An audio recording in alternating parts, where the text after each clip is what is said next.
ఏలూరులో ఏబిఎన్ ఆంధ్రజ్యోతి ఆధ్వర్యంలో అక్షరం అండగా పరిష్కారమే అజెండాగా కార్యక్రమం జరిగింది. ఈ కార్యక్రమానికి ఏలూరు ఎమ్మెల్యే బడేటి చంటి ముఖ్య అతిథిగా హాజరై స్థానికులు అడిగిన పలు ఫిర్యాదులు స్వీకరించారు. గ్రీన్ సిటీ కాలనీ వాసుల సమస్యలను పరిష్కరిస్తామని, అందుకు తక్షణం 1,07,00,000 నిధుల్ని కూడా మంజూరు చేస్తామని హామీ ఇచ్చారు.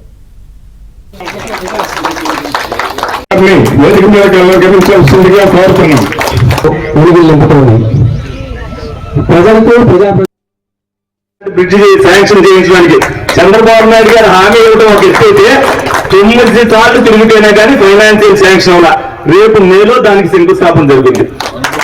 అది అలాగే ఇక్కడ వంతెన, ఆ వంతెనకి అయిపోయిన తర్వాత 1,25,00,000 రూపాయల బిల్లుల కాంట్రాక్ట్ ఆపేశాడు. ఆ 1,25,00,000 బిల్లు కోసం 6 సార్లు తిరిగాను నేను.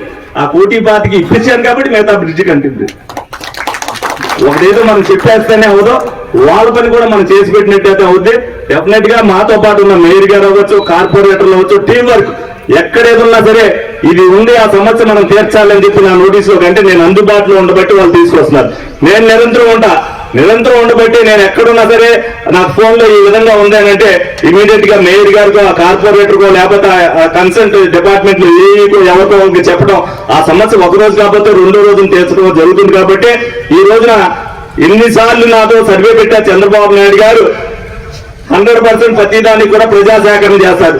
ఆ ప్రజాసేకరణలో ఇప్పుడు కూడా జిల్లాలో ఇప్పుడు కూడా నేనే ఫస్ట్ ఉన్నా. అది ఎంత మీ అందరూ సభ వల్లే.